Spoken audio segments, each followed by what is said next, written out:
Okay, మనం ఇప్పుడు 3 digit multiplication rangoli method use చేసి ఎలా చేయాలో నేర్చుకుందాం. ఫస్ట్ మనం 2 2 జార్ 4 వేసుకోవాలి. తర్వాత 3 2 జార్ 6 ప్లస్ 2 2 జార్ 4, 6 ప్లస్ 4 10 కదా, 0 1 క్యారీ. నెక్స్ట్ ఇది వినండి, క్లారిటీగా వినండి.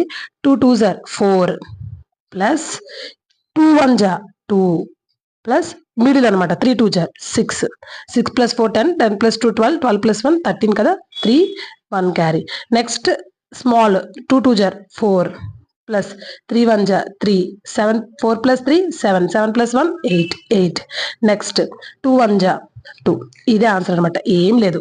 క్లారిటీగా వినండి. ఫస్ట్ ఇలా ఈ లైన్, తర్వాత స్మాల్ క్రాస్, తర్వాత బిగ్ క్రాస్. బిగ్ క్రాస్ అంటే ఇది ఇది ఇది, ఓకేనా. మళ్ళీ స్మాల్ క్రాస్, తర్వాత లైన్, అలా చేయాలి. చేసి దీని ఆన్సర్ మీరు కమెంట్ బాక్స్లో పెట్టండి. ఇది చూడడానికి కష్టంగా ఉంది కానీ మీరు ప్రాక్టీస్ చేస్తే చాలా